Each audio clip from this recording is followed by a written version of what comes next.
Well, hello, good evening to you. Welcome. This is Ghana Tonight. We are live from a news up here at Adesawe Kanda. I am Alfred Ocansey. Tonight, we start from the Ashanti region where the Asantehene II has destools a number of chiefs for various reasons. Tonight, we seek an understanding of the situation because a number of you have been talking about it.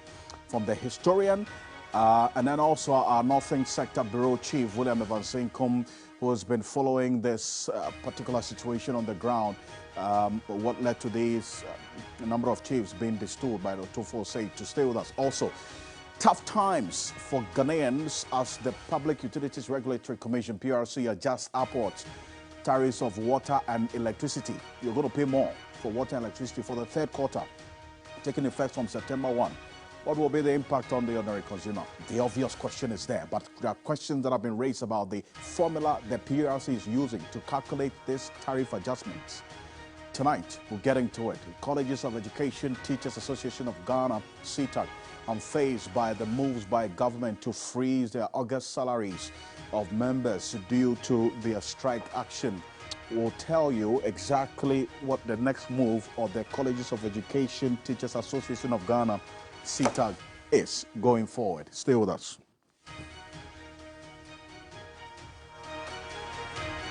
As always, we're very, very interactive. If you go on our Facebook page right now, we're asking you how much you're paying for electricity and water at the moment, because we want to gauge the impact so we have a real conversation about what's happening to the impact of the increasing rate of electricity and utility tariffs over the period from September last year to this point. Industry as well has been hit heavily. The hashtag we're using is Ghana Tonight on Facebook and Twitter. Let's get talking.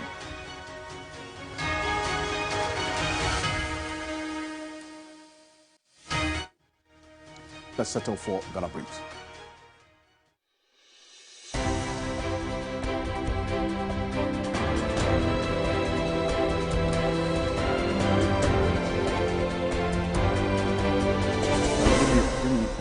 The Public Utilities Regulatory Commission has announced an increase in utility tariffs effective September 1 following the quarterly adjustment process. Electricity tariffs would go up by 4.22% and water by 1.18%.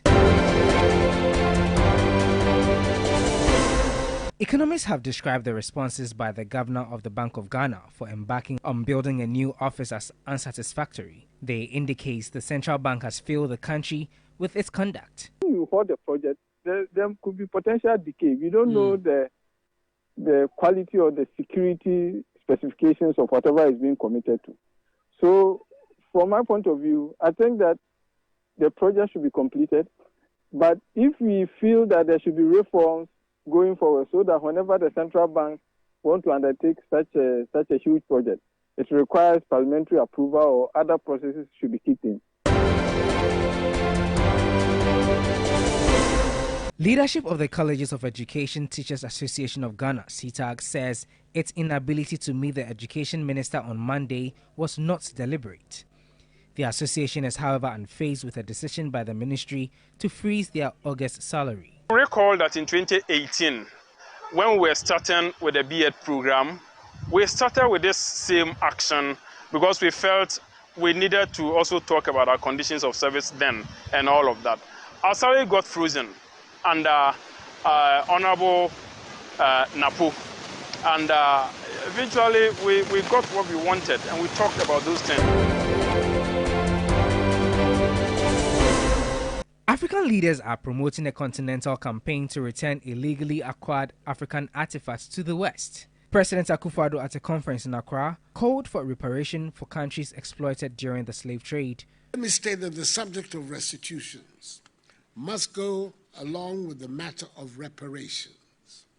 No amount of money can restore the damage caused by the transatlantic slave trade and its consequences, which have spanned many centuries.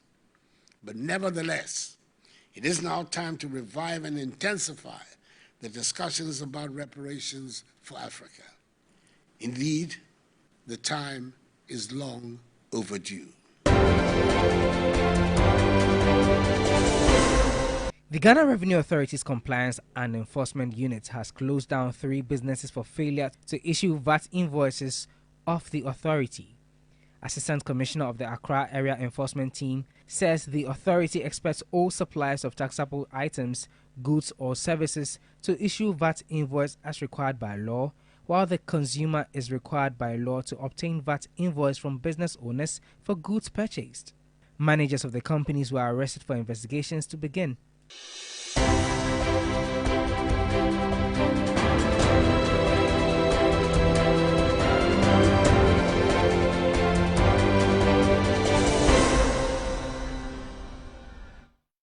Well, there's more news on 3news.com. Make some time and visit 3news.com. Coming up next here on Ghana Tonight, we start off from the Ashanti region, where the Asantehene Otumfuo II has destools a number of chiefs for various reasons. Tonight, we seek an understanding, especially because of the questions that a number of you, members of the general public, have been asking of the situation from a historian and our Northern Sector Bureau Chief as well, to help us get a clear view of what's happening in the Ashanti region. But take a look at this. Between August, that's the part of July, and now, the Asantehene Otumfuo II, in fact, what we monitored was as far back as May. From May, June, July, and this moment, over that 3-month period, Otumfuo II has destowed at least 5 chiefs in the Ashanti Kingdom for having engaged in various acts unacceptable by the traditional council. So we'll give you an idea of some of the reasons and these 5 chiefs. So here's what you have there on the screen. The 29th of May, 2023, Nana Owusu Ajiman I, the Antwa Traditional Council, who is the chief of the Antwa Traditional Council, 96 years of age, he was found guilty of abandonment of duties and always delegating his position to his nephew to perform the said rights and duties on his behalf. Didn't go down well with the Otumfuo II, and indeed the council. Now, on the 8th of June, 2023, Nana Nketia Boampong, the chief of Ejisu Kwaso, was also destowed. He was found to have received 120,000 cedis from a royal at Kwaso, one Mr. Jima, who had shown interest in a vacant Odikro stool in the community. Now, let's go to the next one, where the next 2, this is the first 2. Then on the 9th of August, 2023, Nana Saforo Koto, who's the chief of Bekwai, Abodom, also accused of neglecting community duties for more than 7 years. In fact, and then the 14th of August, 2023, the Asantehene Nana Osei III was also destowed, and the reason was that was found to have disrespected a ruling the Asantehene made on land litigation issues in the area, right? And we have a video of one of these processes that led to the destowment. And my colleague William Evansinkome is joining me on Zoom. He's our Northern Sector Bureau Chief and our Chief Ashanti Regional Correspondent. He's been following this particular issue and has been playing out over the last 3 months quite closely. Now, William, we see the latest destowment, which is on the 21st of August. Asantehene Nana Kweku Dua III. He was found to have abandoned his duties as well as multiple sale of lands in the area. So we see a number of circumstances related to land and abdication of their duties and so on. Give us an understanding of how the people in the Ashanti region especially have been reacting to what's been happening over the last 3 months. William. Well, I can tell you the majority of the people are happy that this kind of development is happening because they think, especially communities where these chiefs have now do not have any traditional authority, they think that, I mean, a lot of things have been going wrong. Unfortunate. We'll reconnect with William Evans Income shortly. Would have the clear view and also the reactions, especially of the people in the Ashanti, and indeed some of you who have been reacting to these developments on social media. But this is one of the 5 chiefs who were destools over the last 3 months. This is what happened. Take a look.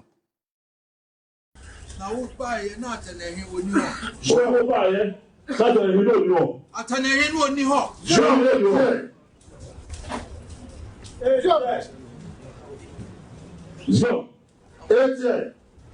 Mejao, mesmeno na netia. Wala abrim, meno na tutima yo. So jao. Asamba atagwa. Go down na boso na se no so appreciate. Go down. So three of them do for this ali. Ete. Meno na. Yeah, some yeah. Jean, see your dear, or some. What they put me for so called Gunza. Unquanya Brown for Sabapim now. Or so for Brown, who will a people out here in one. Yeah, Names and Jayas over and as one person over. So, what you do for those are proper rabbits where they are. So, one of those also the way and so but that's what you know.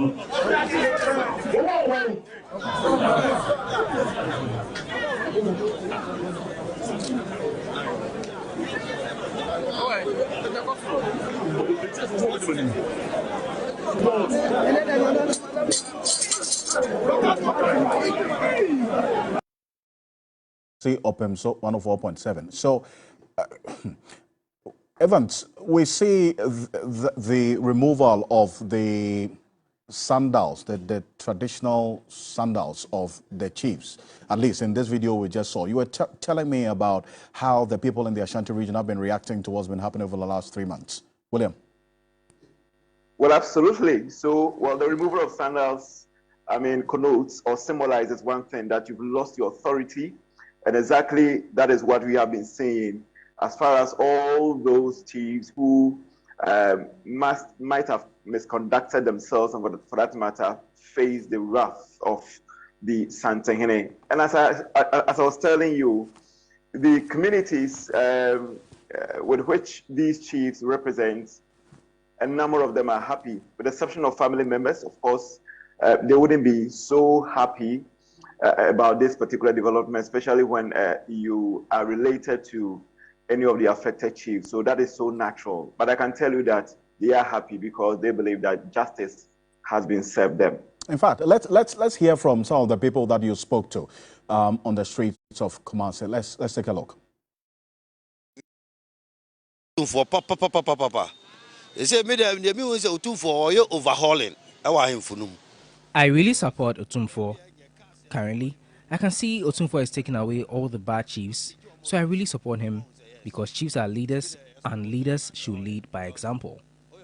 Now, my two galam say, well, Mukrum near the Adeno, and so better the papa. Or Conofra, you never got Kujano. I think Otumfuo is doing house cleaning. Some of his sub-chiefs have made his name to be dragged into the mud for long. As their leader, is it right? It is right.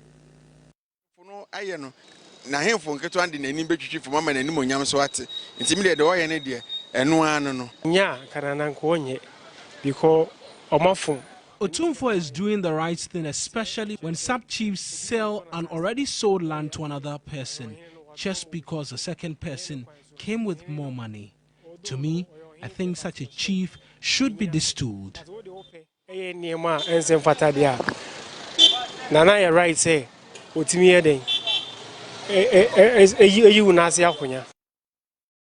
well, so, William, these are views of people you spoke to on the street of Kumasi. Stay with me, William. Osebonsu Safo Kantanka is a historian at the Menchia Palace. He's joining us on the telephone. Thank you so much, Safo Kantanka, for joining us here on Ghana Tonight. First of all, help us understand what processes are employed that leads to the destoolement of these chiefs? What happens even before that particular ultimate decision is taken?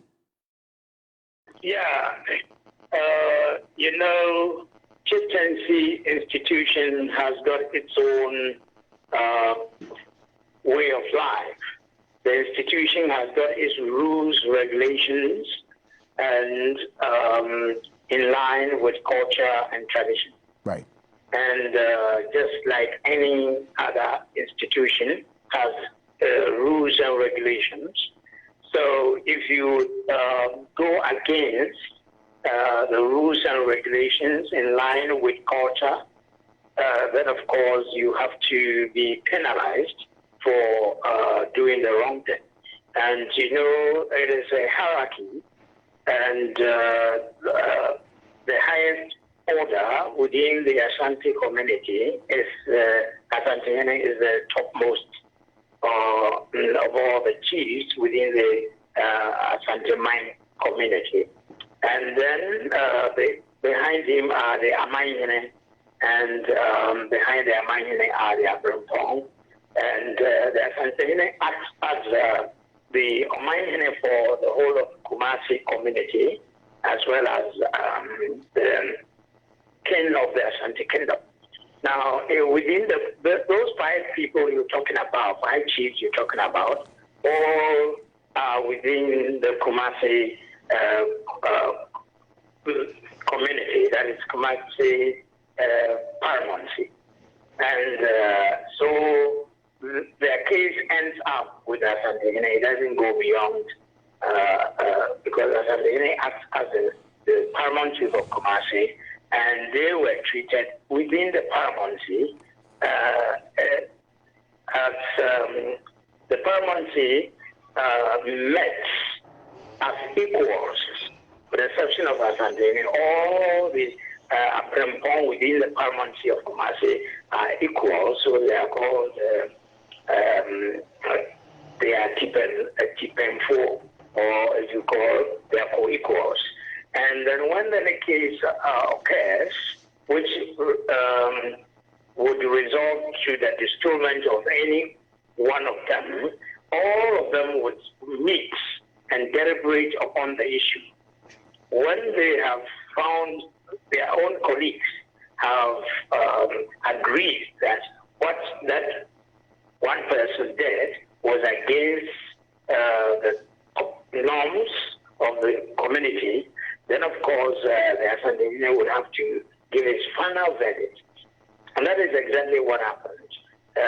Those people, all the 5 that were destooled within a state of about 4-5 months, were all tried. That means all the Kumasi Abrempong, that is second in command to Amanhene, sat on their case, tried it just like a case is being tried in court, a jury. It's a jury type of trial. And when they all come to a consensus that what the person or the chief did was bad, then the Asantehene would have to give his final verdict. I see. So how many times is the chief? Exactly what happened. I see. So Nana, how many times the chief warned before he is destooled? It is not as if he just gets up and then destools. No, that is not the case. A case will be preferred against any chief that goes against the rules and regulations, and then his peers would have to gather, and the case will be called maybe a number of times. And even before the case is called, the particular chief that was destooled would have been warned a number of times. Apart from bringing the case before his peers, it goes first among his peers when Asantehene is not part of the decision-making them. And then from there, the case would be, if it is beyond them, would come to Asantehene before the final decision. Nana, I appreciate your time on this. And this some education that you bring to this. Osebonso Safo Kantanka is a historian at the Mensha Palace. Thank you very much for joining us on Ghana Tonight. So, William, when you hear some of the people you spoke to, they talk about some of these sub-chiefs dragging the name of Otufo Osei II in the mud, and so this is a decision that they support. Tell me, what are some of the instances that people witnessed that Otumfuo wasn't happy about that led to these decisions? Well, so happy about, let me just refer you to May 17 this year, when Otumfuo addressed a gathering at the KNUSC. I mean, specifically it was on small-scale mining and the fact that people have to do responsible mining. He said, and I quote, "My chiefs know that I have been speaking about this, and I'm not happy with chiefs in Amansie areas where Galamsey has taken over the land, and I say to them, if you sit there and say you are not aware, then say you are not fit to be a chief." And let's look at, I mean, a situation here. So the fourth chief to be destools, which happened on Thursday, August 9, 2023, was Nana Saforo Koto, the chief of Bekwai Abodom. Bekwai, I mean, in contemporary terms, you call it Bekwai municipality. But in traditional terms, Bekwai, the traditional name for Bekwai municipality is Amansie East District. So this particular chief is coming from the Amansie enclave, and that make you reference, or that will make you reference what the king said, that he is not happy with chiefs in Amansie areas, I mean, indulging or involving themselves in this kind of illicit activity. So he knew what he was talking about, and even he's proud to that. He had met, I mean, the Asanteman Traditional Council, and has warned them that he was going to take some action against that. And he said that he was going to go undercover so that when he sits in state and begin to adjudicate matters of such nature, I mean, there wouldn't be any defense at all, because he knows what he's talking about. He has enough evidence to also arrive at a particular decision. And exactly what we are seeing, and I can tell you that the communities that these chiefs represent, most of them are happy. Interesting times indeed. William, appreciate your time. Thank you. Thank you so much. William Evan Senkum is our Northern Sector Bureau Chief here at Media General and our Chief Ashanti Regional Correspondent there. Keep your thoughts coming. This is live on Facebook. We put a question there, so we'll hear from you as well. But coming up next here on Ghana Tonight, tough times ahead for all of us as Public Utilities Regulatory Commission, PRC, adjust upward tariffs for water and electricity for the third quarter to take effect from September 1. The impact is what we're going to be talking about tonight, and a number of you have been reacting to this particular situation and this consistent increases in water and electricity tariffs. And we have information from the PURC on this matter, and then some of your comments as well coming through. Nanam Wesi, the 7th, is Executive Director of the Institute for Energy Security, is going to be joining us on this matter to understand why questions have been raised about the formula that the PURC is using to calculate these increases in the utility tariffs that we have seen from September to date. Stay with us. We'll be back shortly.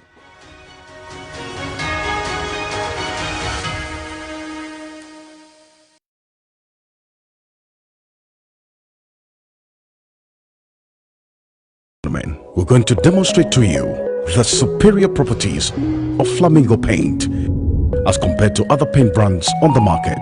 We take equal quantities of Flamingo paint and this ordinary paint. We then dilute them with water. And now let the test begin. The gentleman on the left is going to apply the ordinary paint, and the gentleman on my right will use the Flamingo superior paint. As you can clearly see, Flamingo has the obvious better hiding. Furthermore, Flamingo has painted a much larger area. You know, one bucket of Flamingo paint is equal to several buckets of any other paint brand on the market. Flamingo paint is made with superior formulation to give superior durability, superior hiding, superior coverage. Flamingo paint, simply superior.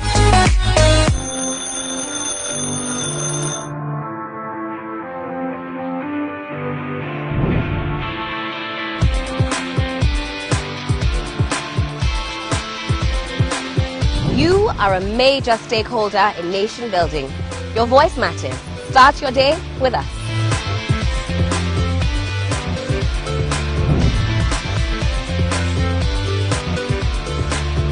We simplify the conversations, break down the jargons and technicalities. We keep you well informed throughout the week. Start your day with us. We give the leaders the mandate to govern our affairs. We have a responsibility to hold them to account. It begins here. Start your day with us. Good morning, Ghana, Africa, and the rest of the wonderful world. Welcome to Sunrise on 3FM 92.7. Start your day well informed. Start with us on Sunrise on 3FM 92.7. Catch the Sunrise Morning Show with me, Johnny Hughes, Helen Apiampofo, and William Asiedu. Weekdays from 5:55 a.m. to 10 a.m. only on 3FM 92.7. Your urban lifestyle radio.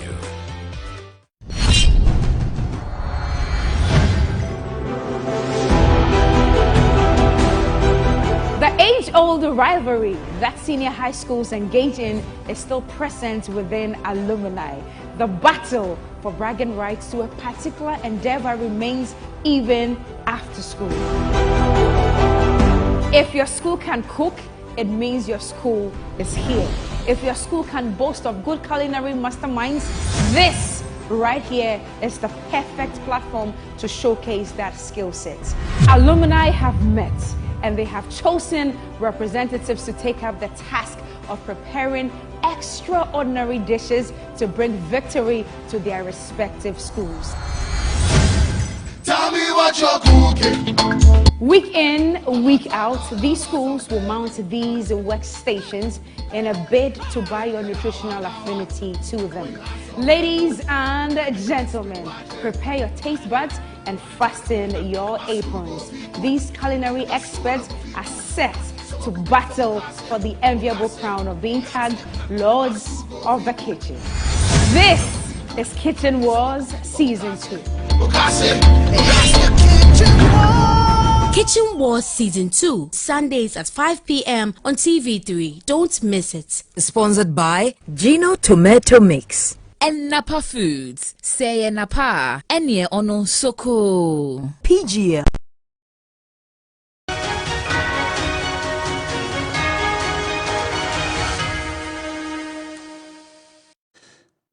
Welcome back. This is Ghana Tonight. The Public Utilities Regulatory Commission, PRC, has announced an increase in utility tariffs effective September 1.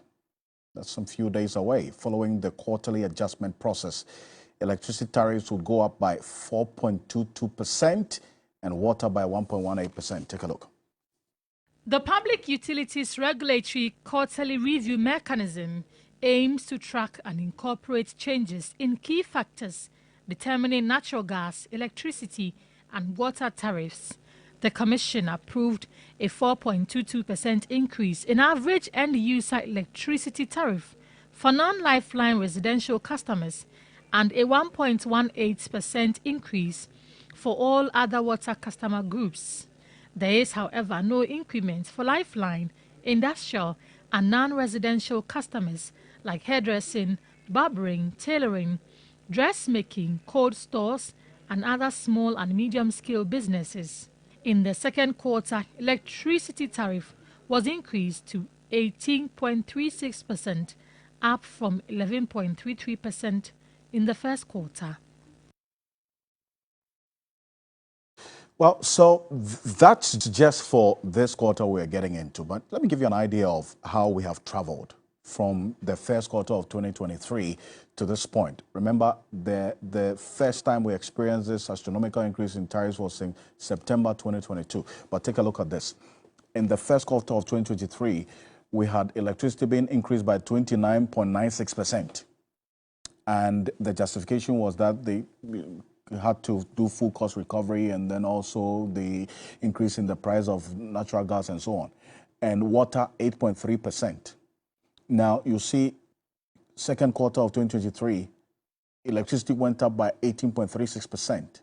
The water in the second quarter, the tariff was varying in a particular range for different brackets of customers within different locations. Now, look at the third quarter, what we're getting into now, 4.22%. That's the lowest so far for electricity, and then 1.18% for water. Cumulatively, we've had an increase in electricity tariff by 52.54%. Now, think about this. It impacts on your pocket. Your own economy, your pocket economy is actually being impacted by this because you're paying over 50% more than how much you were paying for electricity a year ago, if you're looking at the cumulative effect. And then you can say same for water as well. But has your income in your pocket gone up by 50%? That's the question. And then you have all the other factors that influence inflation as well, taking so much from your personal income. It's a big deal. Now, Nana Mosi, the seventh, is Executive Director of the Institute for Energy Security, is joining us on the telephone. Nana, thank you so much for joining us here on Ghana Tonight. So, what is the issue with the formula that the PRC is using to calculate these increases that is taking a toll already on tariff users or consumers? Good evening to you, Alfred, to your viewers across the country and the world over. There's absolutely nothing wrong with the methodology used by the PRC in computing the average end user tariffs for electricity that I speak for. However, we have concern about the application, the choose and pick when to apply each of the variables. And for the variables used in the methodology, we have the CD dollar exchange rate as one. Inflation is another variable used.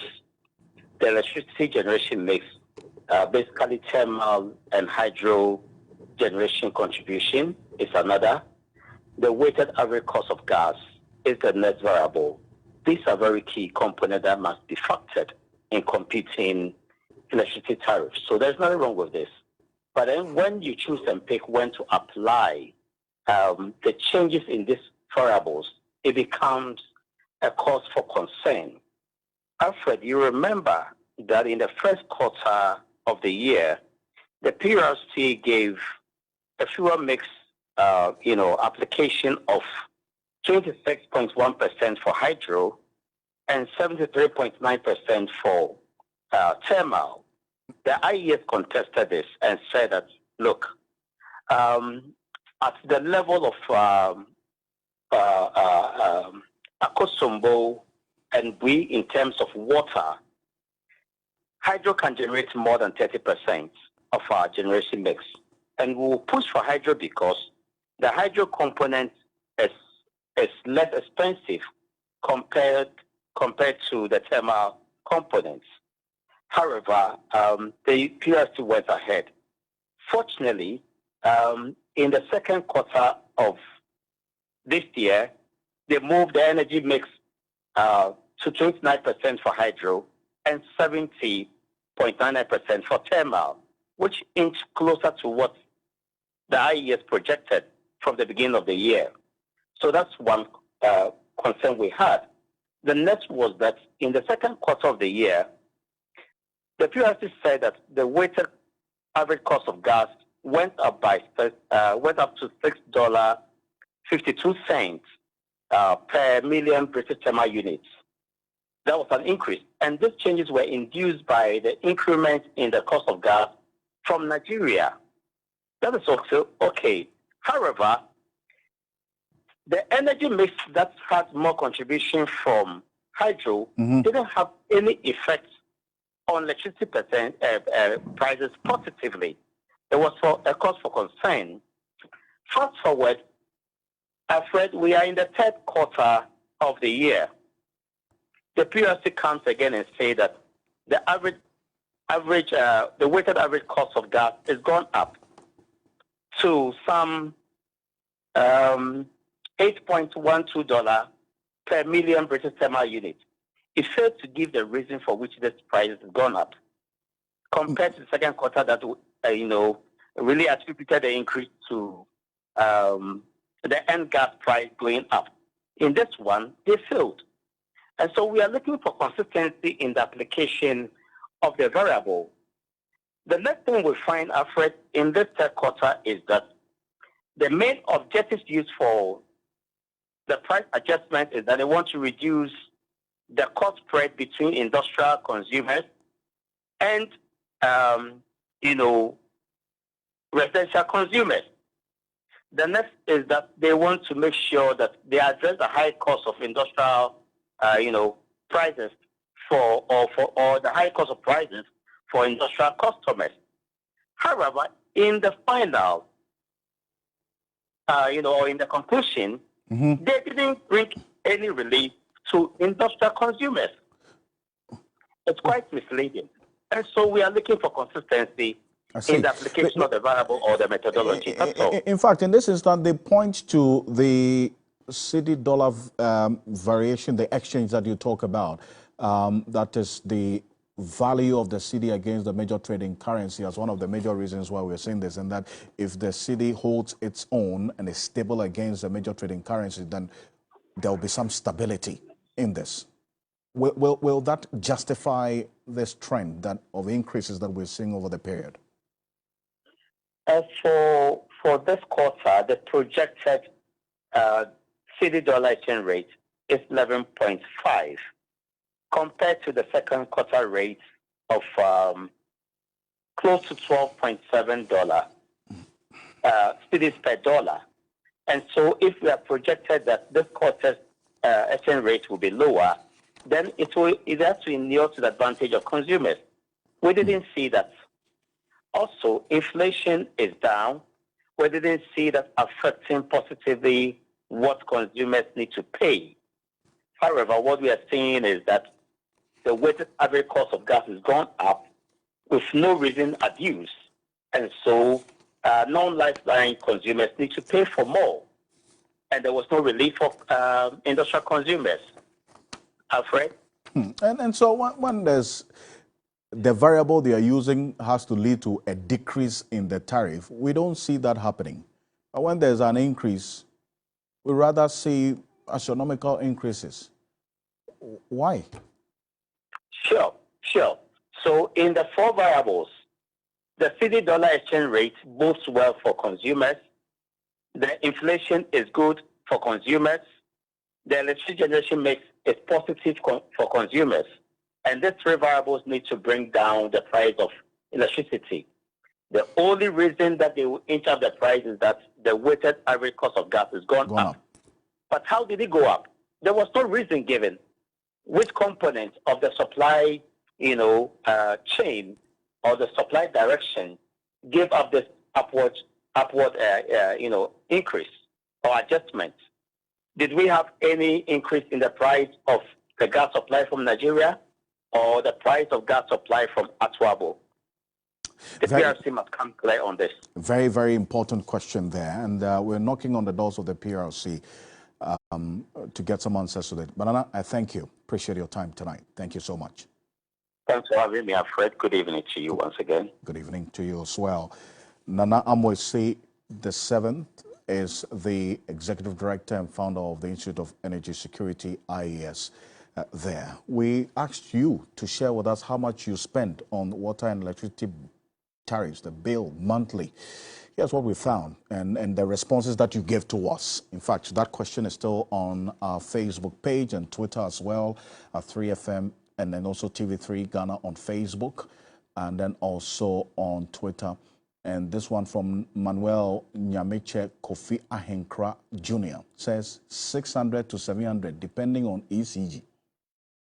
Okay, and this one here says that the next one says, I spend 150 cedis on water, but for electricity, 100 Ghana cedis a month.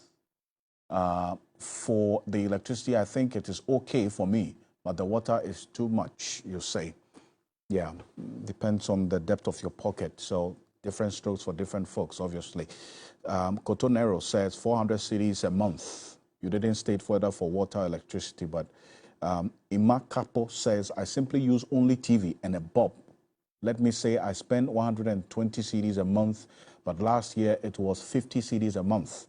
This is where, says President Kufuor's good work has brought us to. Ima, well, okay, this one, Redeemer just says 6 bulbs, 1 iron, 155 cedis monthly. Says we're dying. Daniel Virtue says water 650 cedis, electricity 1,560. That's astronomical. What do you have in your home, really? Empress Yak Kwabea says about 250 cedis. We only use to spend 120 cedis. I guess that's what you wanted to suggest. So you see that in the case of Empress, for instance, the cost has doubled over 100%, and we've seen that run through the many comments that we've got. We've got hundreds of comments. In fact, let's just take the last 3. Let's just take the last 3 comments and let's round it off. Of course, we have hundreds of your comments. We cannot read them all, but we'll do the best we can to take as many. This one here from Noah Ndomo says, for Petoy, I don't think they even check their readings. They only estimate and bring a high amount for us. If you can investigate them for us, we'll be grateful. Petoy, we have that on our radar. Thank you. Thank you very much, Noah. Keep your thoughts coming in. And these responses will be read tomorrow as well on New Day and across all Media Journal platforms. So thank you for sharing them with us. Coming up next on Ghana Tonight, Colleges of Education Teachers Association of Ghana unfazed by moves by the government to freeze August salaries of members due to their strike action. Will this in any way coerce them to call off their strike action?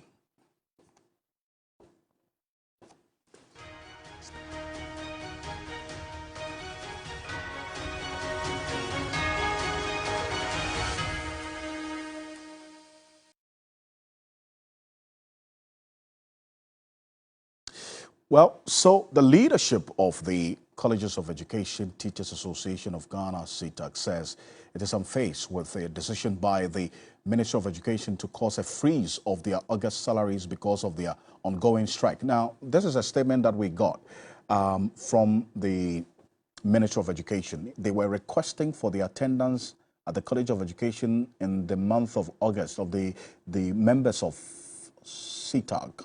Wanted to know if they were really attending to their duties in the classroom or the lecture hall or not. Earlier, the ministry directed for the principals to do so and to submit this attendance of the tutors as well. And this directive is for strict compliance by all principals. That's what you see there, the last line in this statement from the ministry. Then we also got the next statement that was directing that their salaries for the month of August should not be paid to them. And that's what you see there. The Ghana Tertiary Education Commission to the Controller and Accountant General says non-validation and payment of salary of CETAG members for the month of August 2023. And that's what is in effect now. And the CETAG members have been reacting to this. Prince Obenheman is president of the Colleges of Education Teachers Association of Ghana, CETAG. He's joining us on Zoom. Thank you so much, Mr. Obenheman, for joining us here on Ghana Tonight. So that's been this directive. You are not going to receive your salaries in August. What's CETAG doing about this?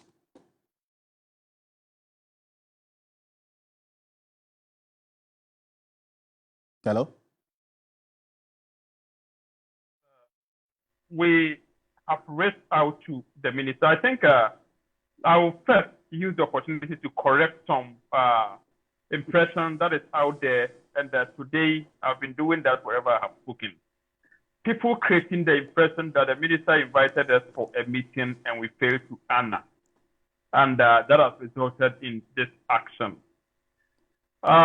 It's not true because the minister invited us for a meeting that is for yesterday through a letter last Friday, which we responded, we replied, pointing out the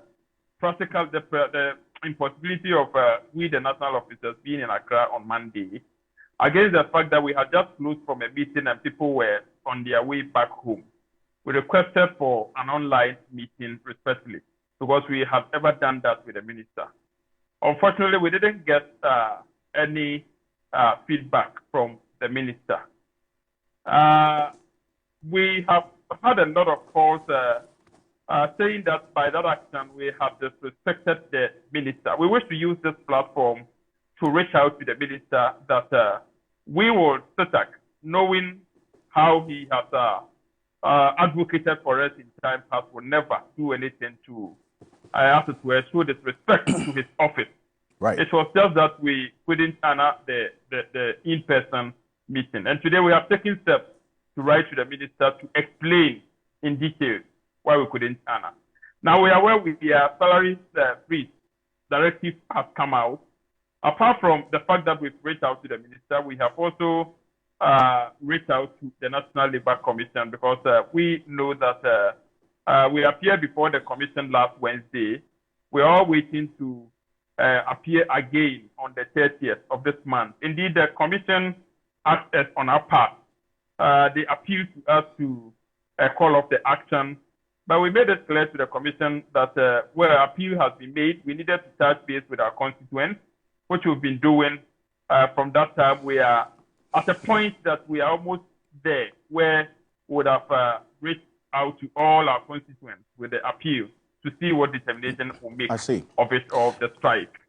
Now, this decision has been made. It's difficult because the appeals we're sending to the people to, as it were, rescind the decision and go back to the class. And this one coming out. It's really been difficult. But we've been talking to the people. We've been talking to the people, and we're also seeing what will happen. At the end of the day, I believe the National Labour Commission will make a determination. But so let me understand this, Mr. Beyman. So you are appealing to your members to agree to the calls for you to call off the strike, even before your demands are met. But now, because of this decision not to pay your August salaries, you are not going to heed to the appeals for you to call off the strike? It's natural and it's quite understandable because we were appealing to them.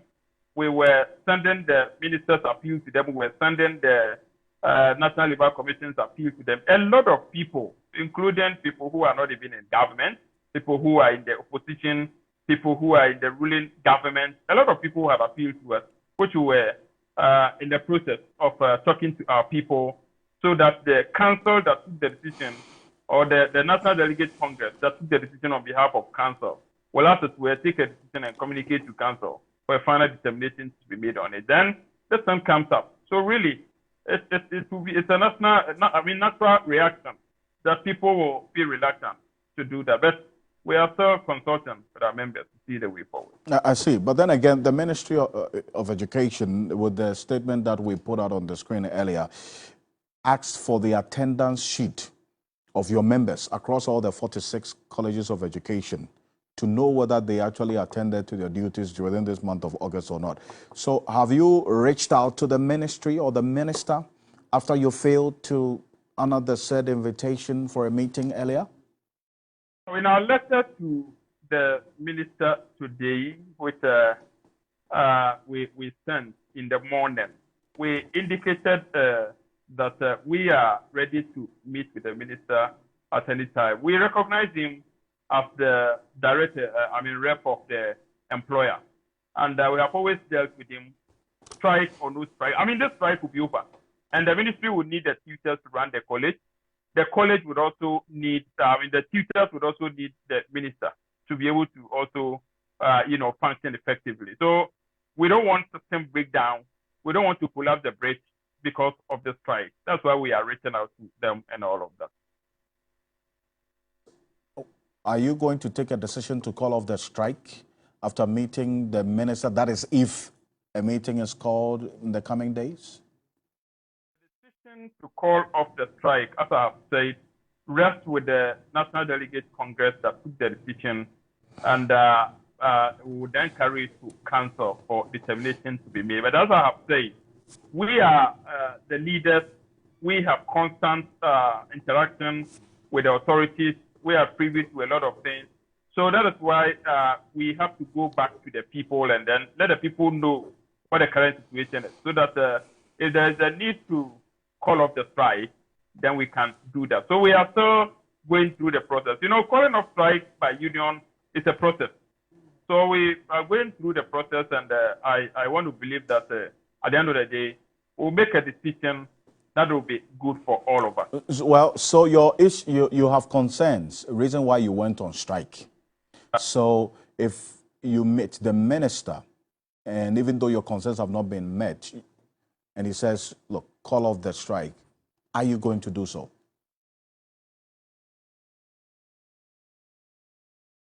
Hello? We are still meeting, the structures are meeting. You know, the locals meet in every college. They meet, every day. The zones also meet, the zonal chairman and the executives also meet. National executives meet. Even today, we have had about 2 meetings online, the national executive officers and all of that. So meetings are ongoing. But as I'm saying, it's a process. All these discussions will have to go. We have always adopted a bottom-up approach, CETAG. That is why in every action that we take, we are able to keep all our members in line, because the power always emanates from the grassroots, and we need to show them that respect. We need to respect their opinion and what have you, because it's on their back that we ride as leaders. So we need to take their concerns seriously. That is why we are respecting that. Anyway, thank you very much for your time. Prince Obenhiman is president of the College of Education Teachers Association of Ghana, CETAG. Appreciate your time here on Ghana Tonight. There's an issue as well that is raging in Parliament, because the Mines and Energy Committee of Parliament appears divided on, in fact, not appears, they are, because the minority on that committee says that, look, they are not supporting the conclusions of a statement that was put out there by the chair of the said committee, that's the Mines and Energy Committee, about the GNPC Gensa deal, debunking some $1.5 billion loss that the likes of Imani, the African Center for Energy Policy, and Bright Simmons had all put out earlier.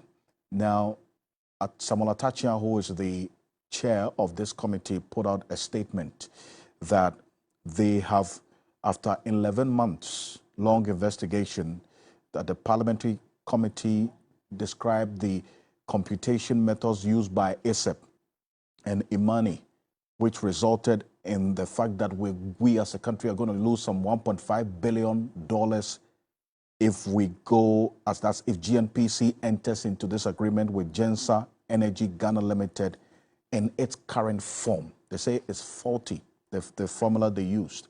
But the minority on this Mines and Energy Committee are saying that they distance themselves from this statement put out by the chair of this Mines and Energy Committee on this matter. We've also received some notices from the Ghana Gas Senior Staff Association of Ghana, who are also rejecting the Mines and Energy Committee chair's statement on this GNPC Gensa deal, raising issues of national security implications if this deal does goes through, beyond the $1.5 billion loss that Imani and ASEF have projected that we could lose as a country. Now, I spoke to John Abdullah Jenapol, who is the ranking member on the Mines and Energy Committee of Parliament, on why they are distancing themselves from the chair of the committee's statement. Take a listen to him. There was a meeting where I brought a written report, and I have all those documented, where I pointed to inaccuracies, inconsistencies in the report, and stated that, look, it is in the contract and the report. And when you net back, you pay GMPC only 2.9. Meanwhile, the commodity price itself is 4.9. So the differential of $2 per MMBTU, who would pay it?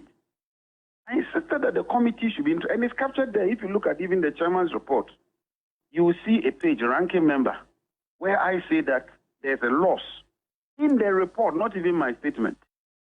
And following the report, I issued a statement on behalf of the minority, distancing ourselves. Franklin, Parliament has not approved any ACA deal. You check it well. Go and check the hands. We did not approve the ACA agreement. What we told them was that, yes, you brought figures. We cannot interrogate those figures when we've not seen the actual basis for those computations. So go back, do the right thing, and bring it to Parliament.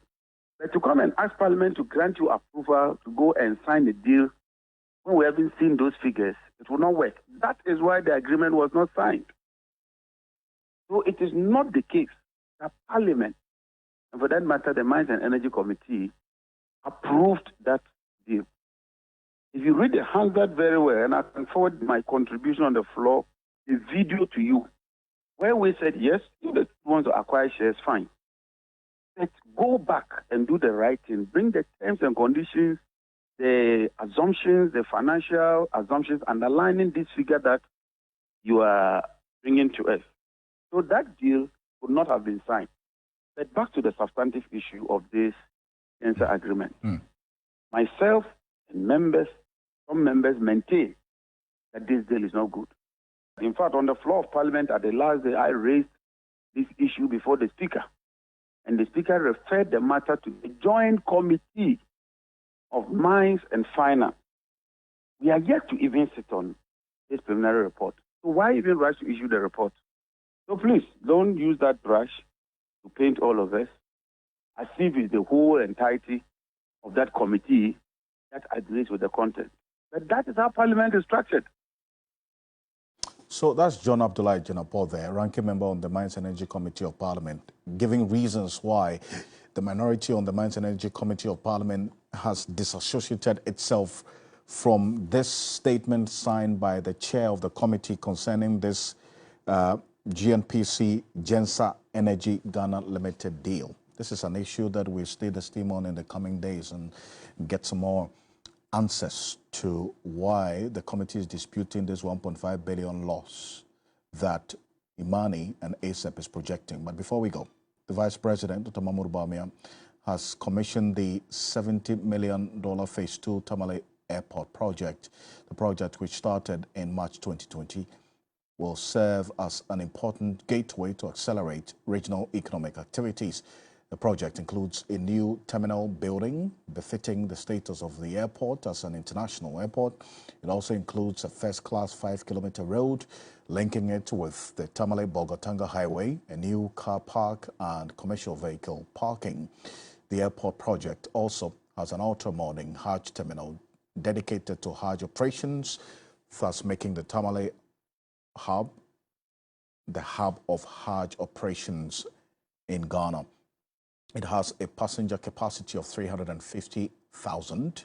The project, amongst other things, is expected to enhance revenue generation for the Ghana Airports Company Limited. This is the Vice President earlier today.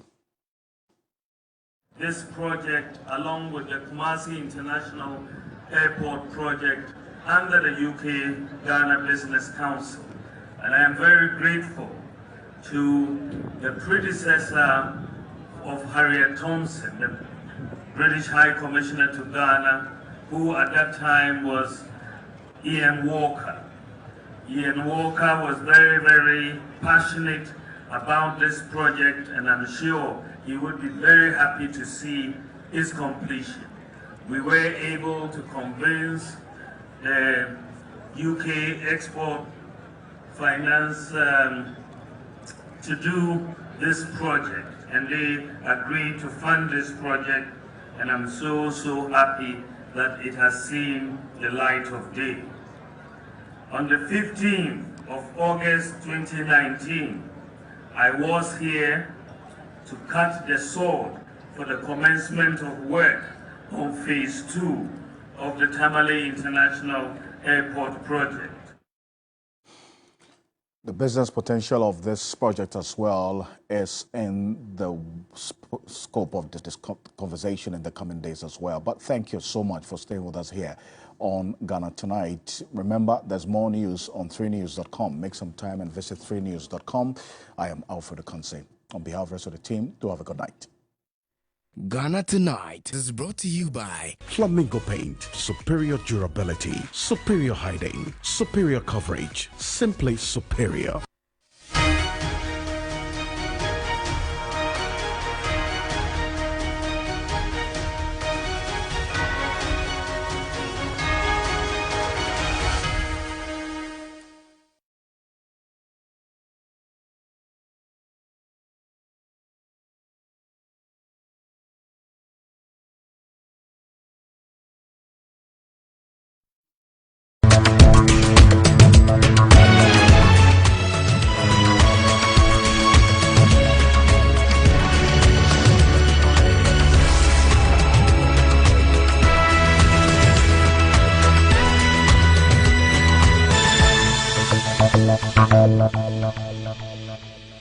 This program is rated PG.